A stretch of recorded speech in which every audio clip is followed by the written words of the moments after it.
You're listening to the All Birdies, No Bogeys podcast, your weekly disc golf analysis podcast right here on JomezPro. Brian Earhart, your host, my co-host Nate Perkins joins me as well.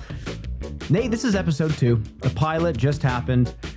Thrilled to have a second chance after, getting our sea legs in episode 1. How are you feeling right now, my friend? I'm feeling great, B. Yeah, it's like I said in episode 1, this is a great opportunity. I love working with you, and I love talking disc golf. I still got a burning passion for it, so this is great to just talk shop with you. And yeah, I felt pretty good about episode 1, but there's definitely some spots we can flow a little better. It's easy to really drag a topic on, and it's hard to really know when to pass the ball back off to you and when to keep talking. It's pretty funny. So I'm excited to go back in and regrade Olympus with we got some feedback. We were trying to score it out of 25 with 4 sections to add up to 100, but that's a little complex. So we're gonna dumb it down a little. And we got some great feedback from the fans. Please keep sending us feedback on what you want to change, segments you want us to do. The main 2 points of feedback for the course grading that we'll use for the rest of the year was, number 1, challenge should not be its own category, because if you look at a course's total score here, the higher the number they get, the better the course should be. Mm-hmm. But challenge is not inherently better. If you score a 10 and it's a super hard course to the point where it's fluky, it shouldn't deserve a high score. So we've wrapped challenge up into design. Mm-hmm. It can be an element that gives it brownie points, but it's not necessarily a defining trait, because sometimes a course can be hilariously challenging and not be a very good course. Mm-hmm. So there's going to be 4 categories. It's going to be setting, infrastructure, design, and prestige. So prestige is now going to be history, the weight of a win at that course, the type of feeling you get being there, playing the course. Setting now is just going to be strictly biological, where you are in that part of the country, or that part of the world for that matter. Mm-hmm. So now, real quick, we're going to run through our scores just for documentation, and then we'll get moving forward the rest of the show. Here's my refined score at Olympus. Setting gets an 8 out of 10. Nice. Design, 8 out of 10. Prestige, 7 out of 10. Infrastructure, 6 out of 10. And with that, real quick, my only explanation is the 6. Macbeth has had some pretty awesome plans for the future with this course. Mm-hmm. And I think we're going to get there. When you walk the property, you see how special it is. Currently, it's getting there, so I give it a 6. Mm-hmm. What about you, Nate? Well, what about the parking situation? Are they going to be able to expand that aspect of it to kind of filter in some more fans in the future? Well, I think parking is an interesting part of infrastructure in general for a disc golf course, because you think about the Masters, and like in traditional golf, you're not parking on site there.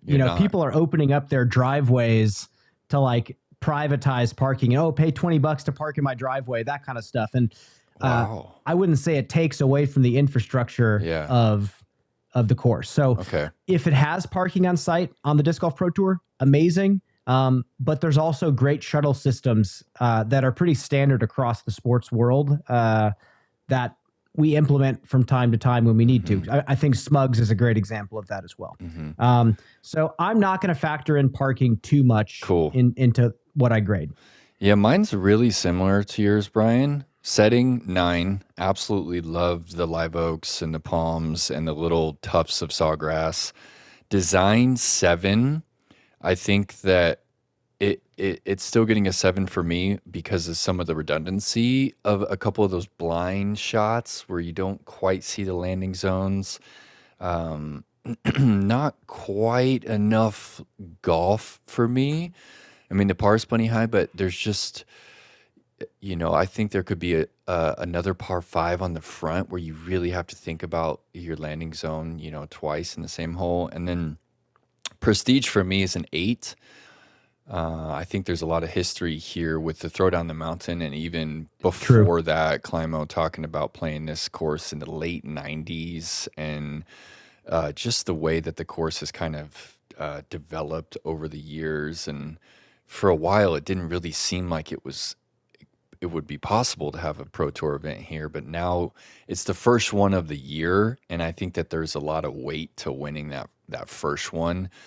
Yeah. And yeah, we're off to the races. Ezra Robinson dominating it. So I think the prestige is pretty high here. And then infrastructure, I'm going to match you at a 6. I think that spectator experience is good, and really good if you actually know the property and know all the ins and outs and like where to cut across holes and stuff. But if it is your first time, it might be tough to really see a lot of golf. You kind of have to choose between like seeing them drive or seeing just the disc like fly through the air. So overall, though, great score. I think that the Olympus has a forever home on the tour.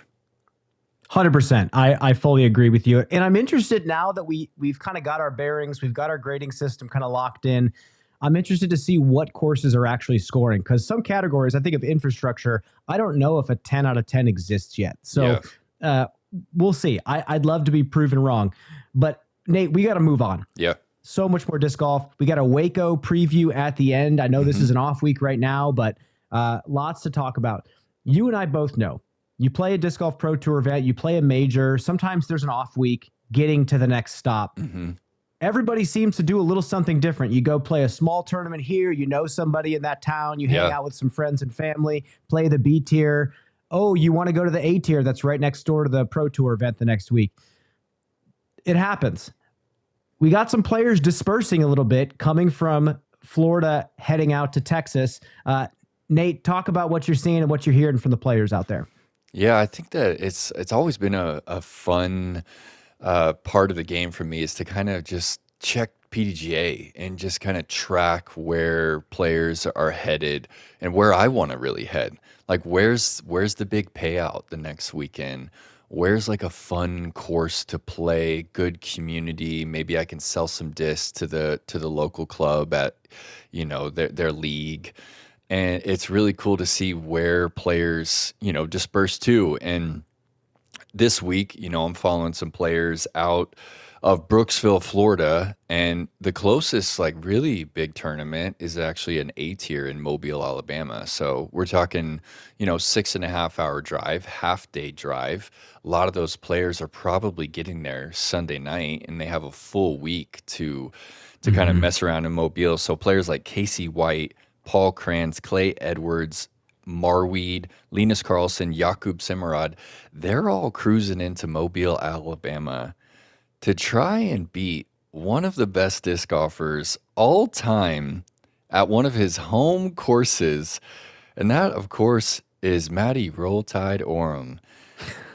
Brian, we're talking about a guy who 20 years ago, at the age of 18 years old, bested Ken Climo at the World Championships and just finished 3 shots back of the eventual winner, Nate Doss. 20 years ago. And then 20 years later, he goes on to win one of the most coveted tournaments in the sport in Maple Hill last year. I know that you and I both had the opportunity to kind of interview him, on one of the best days of his life. And he's a fan favorite for a reason, but I don't say it lightly that I really think that he's a first ballot Hall of Famer and one of the best disc golfers all time. And we zoom in on that action in Mobile, Brian. They're playing at this course. It's called the Admiral. It's a classic John Houck design that kind of weaves in and out of the Loblolly Pines. It's just this like well-manicured public park. It's like kind of the essence of what you think of like a public disc golf park is. Really, really scoreable, really fun. But to be competitive, you've got to put up some numbers, especially when you've got a field as stacked as it is this week. So Jakub, leading after round 1, pops a 9 down. Jakub had a fire season last year. and Oh, yeah. man can play some disc golf at a high level, and that's what he lives for. So he's leading, but Matty O rattles off 11 of the first 12 in round 2, ends up shooting 1061 rated golf. He's got the lead by 3. Paul Kranz was kind of keeping pace, really matching Matty O shot for shot, had a sick birdie streak on the back, and then goes double bogey to finish. So he's 3 back, and Clay Edwards joins them on the lead card today. So we're going to make sure to tune into that action. And on the FPO side there, I'll close this in Mobile. Cadence Burge shoots a career-high 1022 rated round, 10 under par to come back and take the A tier in Mobile. So big congratulations to her. I think her game is kind of coming a long way. She's definitely competing on the tour this season. Yeah, Cadence is another one of those young players that we've seen her name over the past few years. She's kind of grown up playing FPO and then kind of popped off a little bit at the Supreme Flight Open at Olympus. And I watched her throw some shots, and I was extremely impressed, not only by the throwing, but the putt looks really solid too. Another one of those really solid looking putting strokes that can scale over time. So big shout out to Cadence. Nice win there. With that said, I agree with you. Matty O not making the Hall of Fame would be the biggest robbery in disc golf history. So I think everybody's in agreement there. He's going to be first ballot Hall of Famer and is still one of the best players in the world. And I think, again, when it comes to being one of the best ever, longevity is a big deal. You look at guys like Johnny McRae, who's still popping off 1050, 1060 rated rounds. He's one of the best players ever because he's been able to do what he's doing for so long. Matty O's in that category.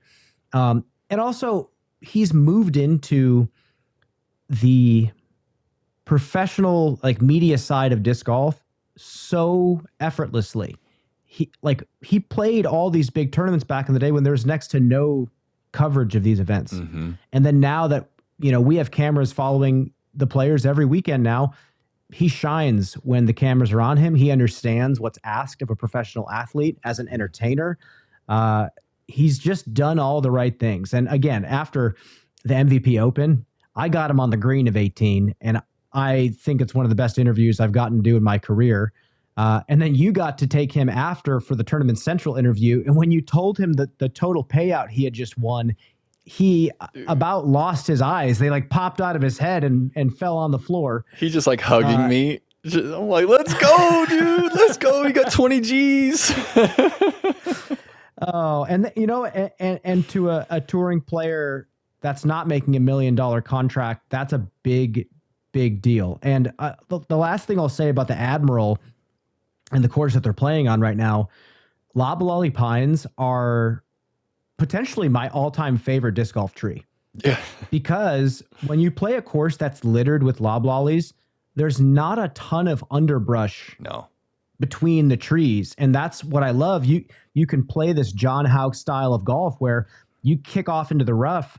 There's a bunch of low percentage lanes that you can choose from to scramble up to the basket. You can take the 100% pitch out, but there's actual real options to take a stance and scramble up to the pin. So you play that classic woods golf. And again, Houck knows and kind of geeks out over creating these bunkers of rough and having pockets of trees where he baits you into trying something ridiculous. And Jackson, again, W.R. Jackson in Georgia is another one of those courses where not a lot of underbrush. Scrambling was great.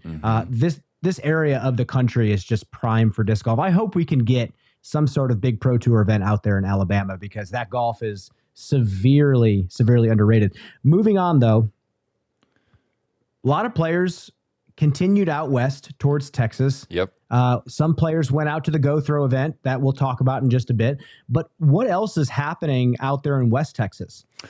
Well, there's another kind of long time A tier happening in San Angelo, which is kind of far west Texas.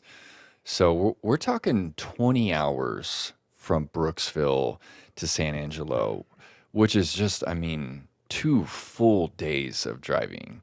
you're not getting there till late Tuesday at the best if you're booking it. And Robert Burge, Emily Weatherman, they made the trip out there, and I know that they're like from the area, but you just have to wonder like what is the drive to do a literal drive like that and go play disc golf in windy West Texas. And yeah, Robert actually had to DNF from the tournament because of a ripped callus, which interestingly enough, he had to DNF from WACO same time last year for the same issue, which is kind of a common issue with players at the top right now. I think when you're ripping the disc, 70 miles per hour, you develop these like pretty deep calluses, and when they pull off, they're pretty nasty, Brian. And we've seen a lot of players have to really deal with that. I mean,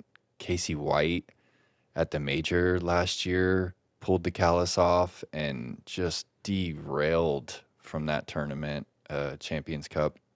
So 20 hours out to West Texas, 15 hours from Brooksville to the Go Throw event, which is where we find a stacked field.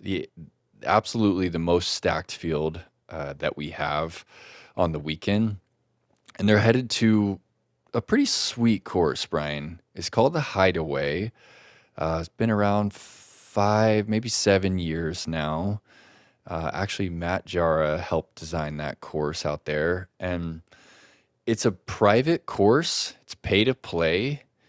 They've got this little clubhouse on site. They've got like some RV parking, some camping. They've got some, a nice pond that's kind of the centerpiece of the course.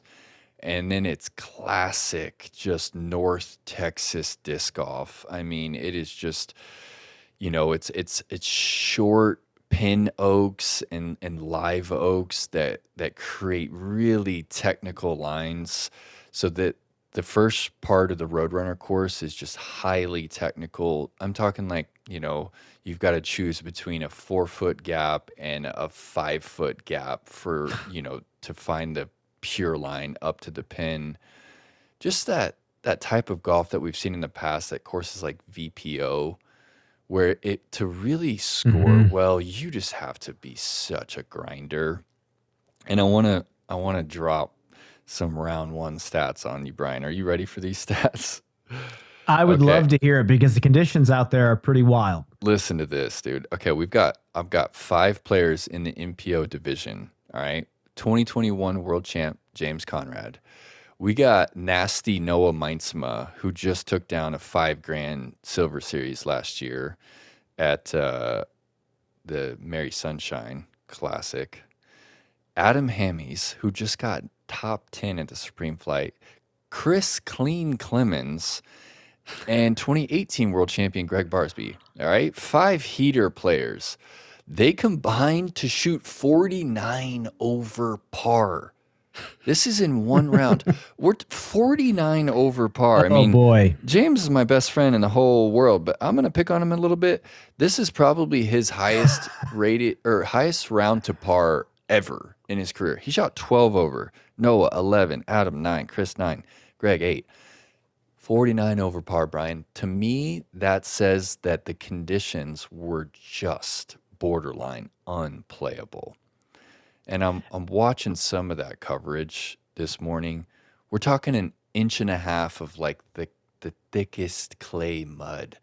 That type of mud where you can't even take a putting stance. Like you can't even accelerate through your back foot. I watched a clip of Nicholas Antila hitting a putt, and it was laborious just watching him walk to the basket, grab the disc out, and have to walk back to his bag. It's brutal playing rounds like that, and it's a shame. We know what Go Throw's doing, running the tour and everything, having that be the first one with the conditions, but these are just the realities of top level disc golf. Like, the players have to come ready to play. And how long is this course, Nate? I personally have not played the Hideaway, but for someone to shoot that far over par, what does that mean? The course is actually not very long at all. I think that there are some spots where like 450 on hyzer really is necessary to kind of throw over the top and to really score, especially with the wind up. And I actually talked to Luke Taylor because he posted on his Instagram that it was the single worst conditions that he had played in. And Wow. I knew there was mud. I knew it was raining, but apparently it was also 25 to 40 mile per hour winds, which is just miserable, man. It's just miserable. And the mud alone is enough to cause some of those high scores, but then you add the wind, the back nine is kind of exposed, and you have to throw some big shots that are really exposed, and you have to get the perfect wind read or you're going to find OB, and you're going to be like rethrowing stroke and distance. And then there's a lot of exposed baskets where you're putting uphill. And when we're cresting, when we're talking gusts in the 40s, it's disc golf is just it count it out. I mean, it's a different game. There's 84 players in the MPO field, and we got 5 players under par. And who's at the top? GB. Of course. Mr. Gannon Of Burr. course. Somehow 6 under par. 6 under par. It'd probably be somewhere in the 1070. Nate, I'm thrilled that he's feeling okay because he posted on social media that he had a neck injury. And that kind of thing, especially for a kid that young, it scares me. I know he throws a lot. I know he practices a lot, but you would hate for a player like him to come off of the season that he had last year and have a sustained neck injury. Hopefully it's just soreness. Hopefully he slept wrong. Nate, I wanted to ask you, we have a bunch of players kind of dispersing this week. We're all going to come back to WACO, second tournament of the year. But there's going to be a lot more of these off weeks this year. There's going to be a lot more players traveling to places they're not used to traveling to. From your travels, you've been all over the place. I remember when you were in that old red van back in the day. Talk about some of the detours that you took on tour and maybe some of the more memorable ones that you've had. Oh, man. There's been a lot of magic sprinkled out there on the open road. And actually, I'll reference a trip in that red van. It was a 99 Ford Econoline van with a little high top, and it had the classic blinds that you'd see in a home covering the windows and some good lighting in there, and set a solar setup with the refrigerator. And I remember being in Portland for the Beaver State Fling, and the next tournament on the docket, and mind you, we're in the Pacific Northwest corner of the States. Next tournament on the docket is the World Championships in Augusta, Georgia. It's 2,500 something miles the opposite direction. The next turn, I think it was 2 weeks later. So we had the tour. It wasn't congruent, it didn't make any sense. So I was just doing the math, and I wasn't quite in the spot where I felt like I was a contender for Worlds. So I felt okay missing it. And what was funny was the exact same distance in the other direction was a tournament in Anchorage, Alaska. And I'm like, you know what? I've dreamed of going to Alaska my entire life. My partner at the time was super down to go to Alaska. So we took this little red van on the Alcan Highway. We went to Vancouver Island. We did the Icefields Parkway, like up through Banff and Jasper National Park, probably one of the top 10 roads that you can drive on the entire planet, just driving through the center of the Canadian Rockies with glaciers on all sides of you. We broke down in the Yukon, in the middle of the Yukon, Brian. We rolled up, I walk up into this little town, and they said that they could take care of the van and fix it, but that they would have to fly a part in on a plane that landed on the lake in town. This is a true story, dude. I'm like, okay, so you got to fly the part in. So we're staying in this little town. Day one, we're staying in this little town outside of Whitehorse in the Yukon. And we're at the mechanic shop.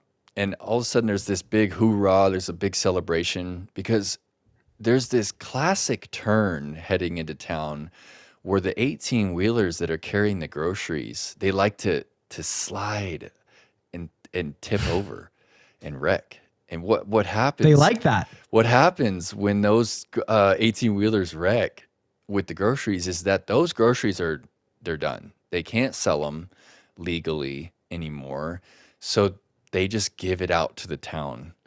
So we're going up to this tipped over 18-wheeler, and people are handing out pounds of cherries. I took 10 pounds of cherries in the van, dude. We got that van rolling. I'm just eating cherries. I'm cheesing. We're driving to Alaska, dude. The van's cruising.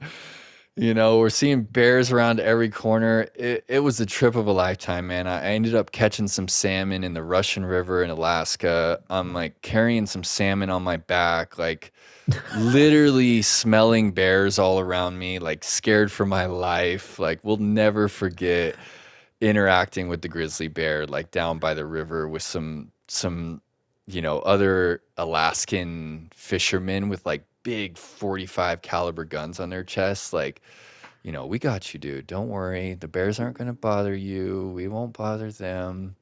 Just mama grizzly and her cubs. Like one of the all-time great trips. I remember playing with Kayla Viska and Brian Schweberger was a regular at the King of the Hill tournament in Anchorage, Alaska. So still one of my more cherished detours out there on the Pro Tour. I feel like you could have written a book about that. That's unbelievable. I actually have a hard time believing it. I mean, I do, but what a story. And I had no idea. I actually was going to play that tournament. And I think COVID happened. I think that's the reason I didn't go up there. But I had heard so many good things about playing disc golf up there in Alaska. I didn't realize it was that far of a drive to get up there from the Canadian border. It's a long drive up there. Oh, it's 2 weeks. It's 2 weeks of driving. I mean, if you can do it quicker, you could do it in 5 days if you just drove. But it's just the Alcan Highway is a masterpiece. And you drive through some of the most memorable landscapes in North America. It was a trip of a lifetime. Well, Nate, we got WACO coming up. We got a bunch of awesome things coming up in the pipeline here on the Disc Golf Pro Tour and on this podcast.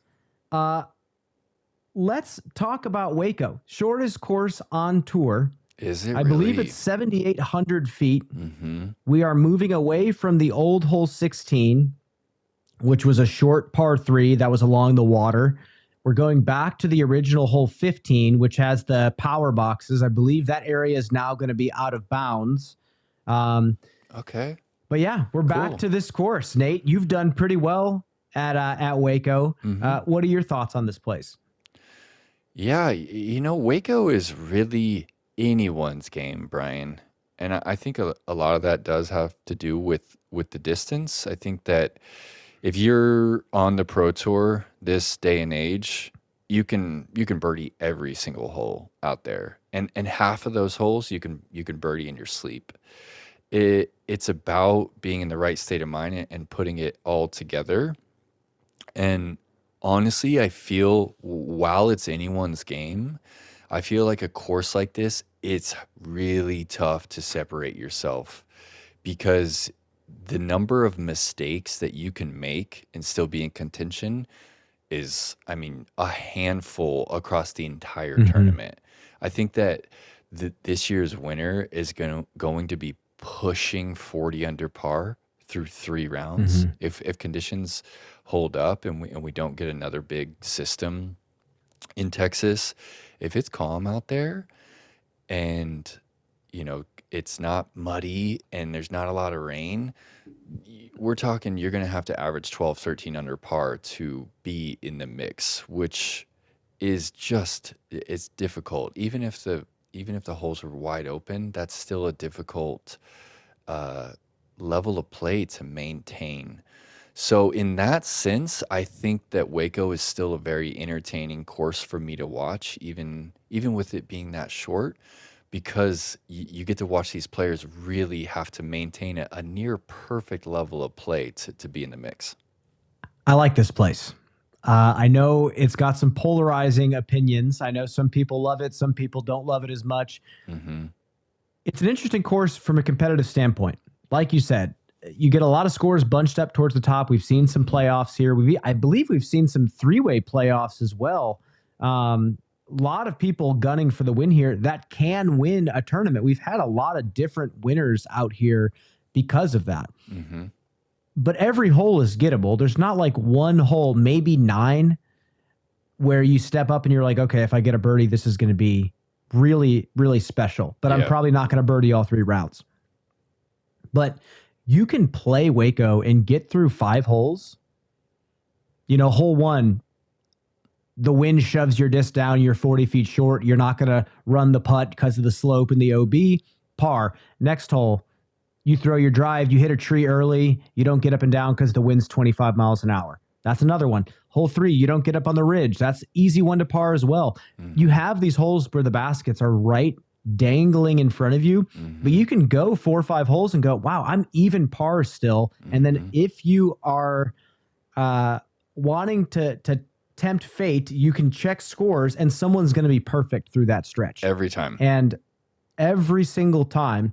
So I don't know. This place is really cool to watch players catch fire on, because I remember when Kyle Klein won this tournament 2023, it was spectacular to watch him shoot that final round. I think he went 13, 14 under to win the tournament. And that's after the scores were adjusted, or the pars were adjusted for Paul McBeth shooting that 18 under. And I think 9 got pushed from a 5 to a 4. There was one other 18, hole, I believe, that was 18 went from a 4 to a 3. Exactly. So that right there shows how hot somebody can get. Kyle shot almost as good of a round as Paul. And the other thing I liked, FPO side, the battle from Kristen and Ella last year made my stomach turn into knots. I mean, you come out the woods, you're playing into the woods, and then you come out of the woods on hole 13. Hole 12 is a nasty hole, super defining hole in that course. I think one of the signatures in my eyes. And then you have to deal with the headwind. That's what's tricky. It's either one way, or one day you're going to get the headwind on 1, one day you're going to get the headwind on 13. That's right. And it's where players can absolutely melt down. And unfortunately, we saw that happen with Ella, who's coming back with some new confidence. I think both divisions, it's going to be an absolute show for multiple reasons. Nate, what are your thoughts? Let's just start MPO. What's the battle going to look like out there? Honestly, I really feel like some new blood's coming for this Waco tournament. I think that it's a chance for some young guys, some really talented young guys to do exactly that, to like blank out the front, you know, maybe get 8 for 8 and take a par on 9. You know, I'm thinking of players like Braden Sides. I really think it's an opportunity for him to just, you know, get in there and we look at this. We look at the last tournament, Supreme Flight. It's like we're going, you know, back like 5-6 years. It's the same leaderboard. You know, we have this same talent emerging to the top, and I think that Waco is just that opportunity. I'm thinking, you know, a player like Zach Nash, Austin Turner, just new blood to kind of get up in there and make a splash. This is a big moment for them.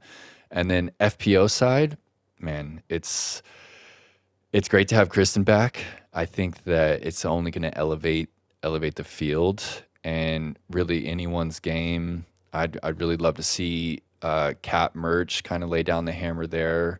I'm really big on her this season. It just has that attitude that's kind of floating her through, keeping it light, and also opportunity for some new blood there. You know, I think Eliezer Midling has a big opportunity to kind of shape some of those wooded holes. And yeah, who are you big on for Waco? Oh man, well I am gonna keep riding the Ezra train. He went on the Upshot podcast with Charlie Eisenhood. Shout out Charlie. I'm about to call the show with him this weekend or this coming weekend. Cool. One of the best. And he told Charlie, when Charlie asked him, what tournament he feels like he can win next, he said Waco. He said, I feel really good on this track. You look at his scores last year, he got 7th place. Yes, we played 2 rounds at a golf course, but the 2 rounds that he played at the Beast, he averaged 1060 golf. He does really well here. And the thing that I noticed is that the slower discs are really looking cleaner out of the hand. I felt like for Ezra for a while, accuracy was a distance driver thing for him. He wanted to throw hard and he wanted to not back off the disc at all. Yes, he had some skill, but the consistency was not the same as his brother, who I feel like is a specialist with the slower discs. But at Olympus, like we said last week, he threw some shots that made me a believer in the touch game too. And that Luna on 16. Oof. Yes. Those flippier putter shots that you're going to have out here, especially for him. Yep. He's not going to take a zone and flick it on hole number 8. He's going to have to dance something down the little tiny fairway. Yeah. I think of holes like number 6. If you get 6 all 3 days, the little tiny flip turnover, that's a great birdie to get 3 days in a row. It's not an easy gap to hit consistently. So no, it's a touchy backhand. And you're right to zoom in on some of those slower shots because that's the difference between, a top 10 finish and a win is getting 6 all 3 times and is hitting the tiny, tiny gap on 8. I mean, it's the shortest hole on the entire Pro Tour. The gap's 4 feet across. It's really frustrating to not hit it. But the basket, like you said, it's just dangling right in front of you. So to actually zoom in on Ezra's Luna, I think is a great point. And I think he's throwing the Malta extremely well, and it's going to play for him. So of course it's hard to count a guy like Ezra out. I really want to see some new blood like make a splash. Well, Nate, let's jump into this. This is another watch segment that we're going to keep track of all season long. We're going to make our picks now. Nate, there's a lot of talent last year in 2024 that did not make the Pro Tour Championship. It's getting harder and harder to do each year. We were both tasked with picking 5 players, MPO, FPO, doesn't matter, who we think are going to make the Pro Tour Championship this year, having not made it last year. What are your picks? So the first pick I have for that is a player that kind of feels inevitable that he should be in the top 32 every season. His skill set, his work ethic, his experience at this point. I think Ezra Aderhold was a kind of a big letdown last season for him to have a couple of the tournaments that he did last year. I mean, when we watched him play at Texas State's and he was just rattling off birdies, and his step putt from 40 feet and in was just dialed, and he was competing with Gannon Burr and Anthony Barella at like an insanely high level, executing really high level shots in the wind there. It felt like he was going to have the best season of his career. And then all of a sudden he's finishing 70th place, 80th place. And it was just a shock. And he ended up finishing just outside of the Tour Championship, I think 34th or 35th. So I think Aderhold's in. And then a player that I had already mentioned, 2 players I had already mentioned, Braden Sides and Austin Turner. I got to play with Braden a little bit in New Zealand, and he just one of the cleanest, crispiest backhand throwers that you're going to see. I mean, a little combination of, Bradley Williams, Joseph Anderson, just so clean, hits it well over 75 miles per hour when he needs to, throwing some of that Castaplas plastic like the Berg. He just dimes exactly where he wants it, ripping on destroyers at, high speeds, and has a really clean, repeatable putt. I think that if he can find the right state of mind, I think Braden Sides is going to be a name to remember this season. And then Austin Turner, really impressed with the way he's kind of, committed to returning to the game.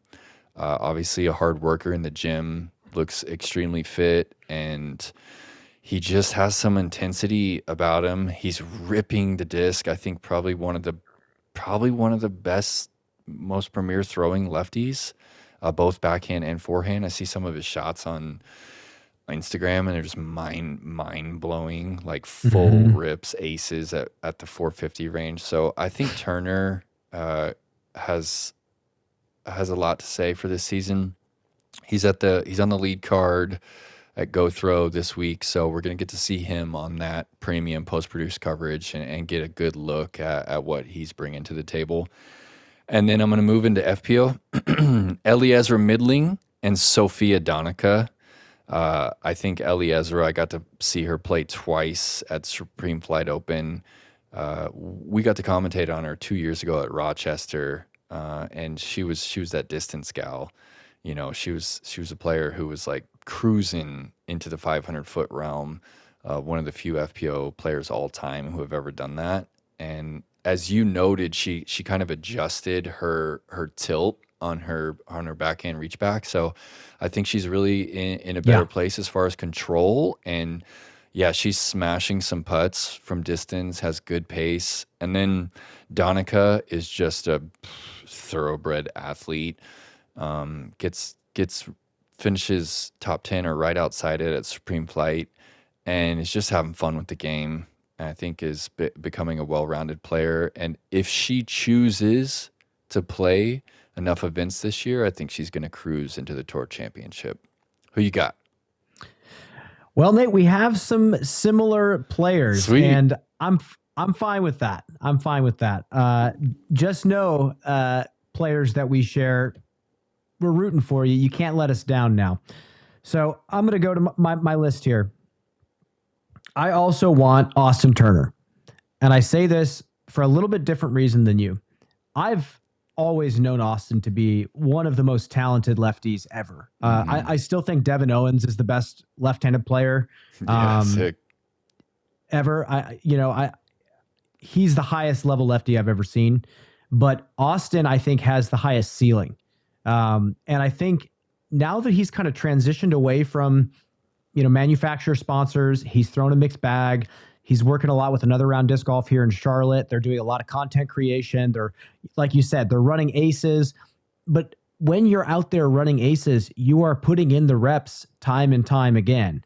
And you're only putting yourself in that execution mindset. And I know I've spoken to Austin. He did an episode of the Flight Diary with me where he mentioned when he was young, he got promoted to the Discraft Elite team mid-season, and they gave him the Vulture like right away. That the disc that was like for Austin, and the pressure was too big for him in the moment. But now he's older, his mindset's changed, and now it looks like he's truly enjoying himself playing the game. And that's the reason why I feel like he's going to start to realize that potential. And I am rooting for all the lefties, Nathan Queen, Zach Melton, Chris Clemens. I'm rooting for all you guys. Get us a win. Get us a major. There'd be dozens of us rejoicing. All the lefties out there in the disc golf world would finally feel seen. Moving on, though, to the other one, actually to one that I don't think we share. Jona Heinonen. Yeah. I spoke to Jona last year. He was kind of burnt out. He was not having a good time out there on the course. But then he told me something flipped in his brain. Like he felt like he could finally lean into the game a little bit more, enjoy himself, let that subconscious take over. Obviously, he trains really hard. The Finns train really hard. But last year, we saw some really big strides. I mean, he won last year in Europe. He did really well at the European Disc Golf Festival. Late season is where he did well. And European Disc Golf Festival is the major this year. And you get way more points now towards your overall standing. So we're going to see Jona up there, the Tour Championship. I'm a Ben Callaway believer forever. I believe Ben is going to give us a great season just because he almost won JomezPro last year. He was one hyzer away. It's a tough wind. Rips it out of my heart, man. Rips it out of my heart. I forget what hole number that hole was that he lost on, but I think it was the 18. last hole. Yeah, it was the last hole. Yeah. Yeah, he that flattened it out. Turns me around. Yeah. Well, we changed the numbers last year, so you're good. It's old hole 5. It's old hole 5. Everyone knows it as 5, and it was 18 last year. And dude, he just barely flattened it out. I mean, he smoked the disc, but just flattened it out into the pond. Yeah, that was a crushing blow. I love both those picks, B. I love Jona Heinonen. I've actually played quite a few rounds with Jona. I've been over there in the, on the eastern edge of Estonia, on the border of Russia, playing with Jona. And the man has the full spectrum of shots, and he's got plenty of power, a guy that can touch 80 miles per hour. I think that the only thing that Jona is missing is that same X factor that we see from like Niklas. That unwavering championship mindset is the only thing keeping Jona. It's not the shots, it's not the putts, they're all good. It's just he needs to know without a doubt that he's the guy. He doesn't need to give that power to Niklas, who beats him 75% of the time. He needs to own it. That's the only thing keeping him from doing it, but I love that pick. Well, and I'm going to real quick jump back to Ben. I say he was one hyzer away from a win. The shot leading up to the green on 17 was near perfect. He threw that orange Predator that he likes to throw. He threw a bullet with it, and it skidded, and it went 1 foot long OB. That's right. And it was almost a perfect shot. That's right. I mean, the basket's not too far away from the long OB. So Ben almost took down a Pro Tour event, and he's going to put all of his chips in the basket this year. That's why I believe in Ben. And we share the same FPO players. I picked Sophia. I picked Eliezer as well. No way. And I say it for two different reasons. Eliezer has the skill. We watched her when she first came on the scene at the Throw Pink. That was when I first started to see her skills show up. That's when I interviewed her for the first time. But she has cleaned up the throw a little bit. And she's always had the speed. We watched her throw over 500 at the All-Star event back last year. But now it's less of an extreme angle that she's throwing with. So I'm thrilled to watch the throw kind of scale up a little bit and be a little bit more versatile. And her speed control has gotten better. And that's going to save her strokes on a lot of people throughout the season. So I pick Eliezer, but Sophia, I pick Sophia because I've spoken to her at length. I've interviewed her before. She's an athlete, not just physically, but mentally, obviously being a rower and understanding the hard work that goes into rowing. She's taking that into disc golf and she's leaning into it. I remember we were speaking to her when she first started to come on hot. I remember her performance at Portland was pretty incredible. And she's like, I don't know, maybe I'll go on tour. Maybe I'll play some more events, but she's in it this year. I believe she has a full tour card. I could be wrong on that, but I believe she does. She's one that I know has an upside to be way better than what she finished last year. But we'll see. Nate, those are our picks. We're going to watch them throughout the rest of the season. And don't let us down. You are unable to let us down. Now, Nate. Yep. We got one more segment we're bringing back from Tournament Central to here. The Perks Picks. Let's go. We're doing Perks Picks for WACO. Come on. We've come up with some, and this is what I have for you. All right. Jared Stoll watch. Oh on my hole God, 17. So funny. Doesn't have to be Jared. Yeah. Do you think there's going to be any twos on hole 17 WACO this year? Yes or no?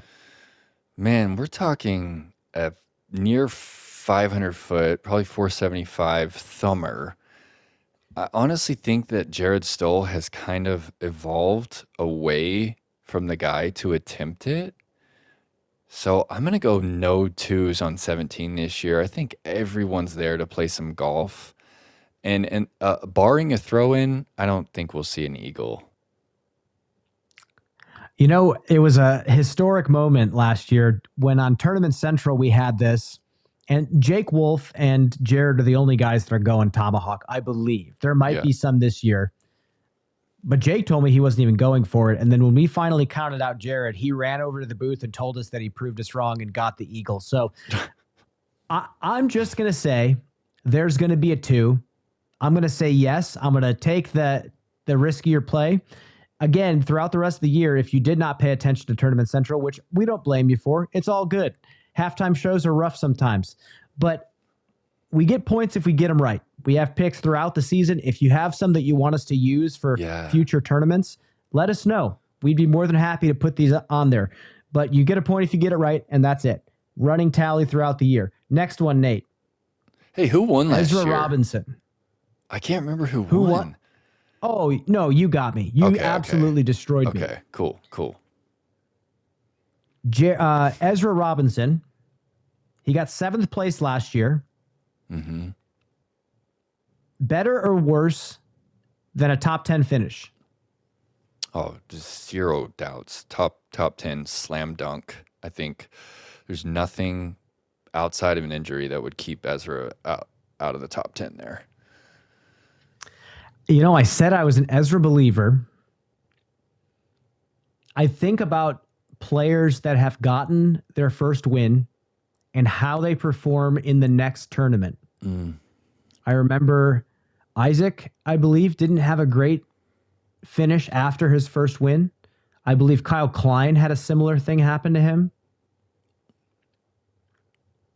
I'm still a believer. I'm going to say no. Ooh. So, but if Ezra hears this, I'm a believer, but for the sake of the game, I'm going to pick no. All right. Another one. Aces. Shortest course on the Disc Golf Pro Tour. Lots of opportunities to ace. Over under 1.5 aces on the weekend. Let's see. 5's going to get aced. 8 typically gets an ace. I remember Alex Russell I think Alex Russell was like 7 through 7, then aced. He was 9 through 8. The old Russ bus, man. I remember Adam Hemmy's acing that little shorty with that glow zone of his, just blasting it. And then there's another one on the back. Man, I'm going to go 4 aces. 4 aces. Okay, so you're taking the over. Taking the over. If you take the under, it's 1 or less. And 1 ace per tournament's pretty good. I'm going to take the under on this one. Wow. I'm going to say there's probably going to be 1 ace. I'm going to wax you this week. All right, let's see it. I cannot wait. Last one, Nate. Kristen Latt is back. Got to get used to that one. Kristen Latt is back playing WACO. It's always exciting. She doesn't show up right away. She waits. So then the first tournament happens and everyone's like, okay, well, what's going to happen? What form is she going to be in when she comes back? I'm super excited for the return, especially at a course like this. Kristen Latt, podium finish or not podium finish? I'm going to go outside podium. Okay. And I'm going to take podium. Okay. So we're differing here, man. We're differing here. And that's nothing against Kristen. I just think the field is sharp right now. I think Holland is so hard to beat. Ella was just in a powerful state of mind last week. I mean, the course was not being friendly to her during the final round. And she showed some heart to stick it out. I mean, she re-putt from a rollaway, cashed it for a bogey, and then just collects herself. I think Ella and Holland are going to be hard to beat. Kat Merch is in a great state of mind. There's just, FPO is hot right now. Hannah and Evelina are going to be driving the disc. Like, they're going to be, upper 90% green and regulation, like, for the weekend. So I think Missy, own. But Kristen has an effect on the field. The target is still on her back, and it does affect the way people play. Yeah. So we're just going to have to see, Nate. The tour in 2025 is strong. Yep. The field is strong. The lower players are starting to get that confidence rising up to challenge the players that have been winning. Yeah. I cannot wait. we're kind of wrapping things up here, Nate. Well, Any other thoughts that you have? Yeah. Go ahead. I want to just ask you, you're commentating this coming week for the Disc Golf Network live. I'm flying out there on Wednesday. I'm flying to Dallas and catching up with my dad, and then taking my van down to Waco for the press conference. And I just want to kind of ask you, you're working with Charlie this week. I want to ask you, like, what kind of preparation do you go through to get ready to kind of bring the heat on a live broadcast? It comes down to me to phone calls, and my little secret tip that I'll give to people if they want to use it. So the phone calls for me, that's not a secret tip. If you're the on-course person or you're in the booth, there's not articles coming out about players, tournament directors like there are in other sports. You don't just get to see endless LeBron James clips, endless LeBron James quotes all over the place. You have to go get those quotes for yourself. So I make a lot of calls, whether I call the tournament director, I call the course designer, I call some players who have a special bond with the course to ask them how it is out there on the ground, especially if I'm not going to be there.